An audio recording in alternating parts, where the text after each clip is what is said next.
สีแดงอ่ะจับแน่นๆอ้าวนู่นตรงนี้พี่สายผมก็มีโอเคเดี๋ยวของยุสีฟ้าไปเอาไปเดี๋ยวให้พ่อเอาขึ้นให้ก่อนพี่สายผมก็อีก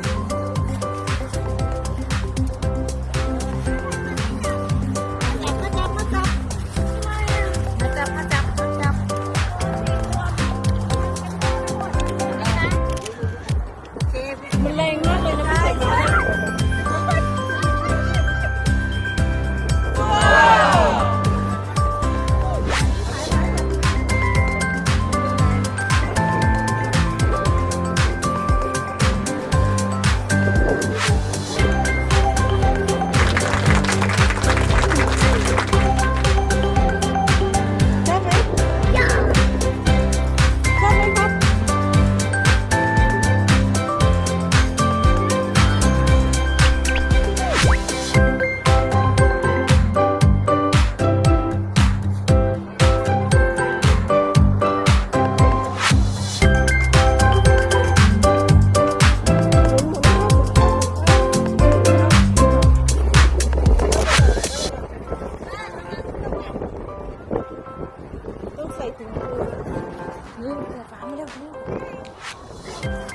ชอบ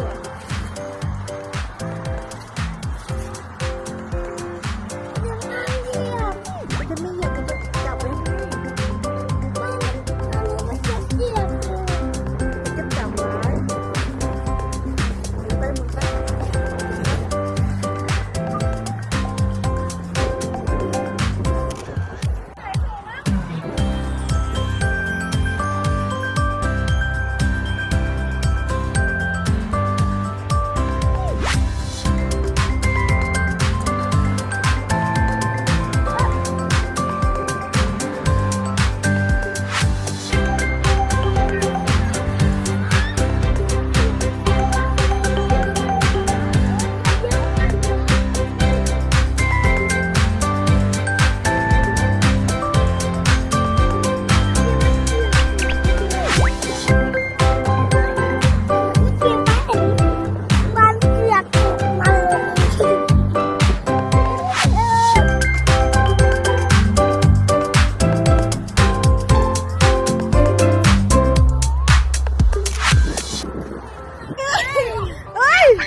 ไปยื่นมือตรงนี้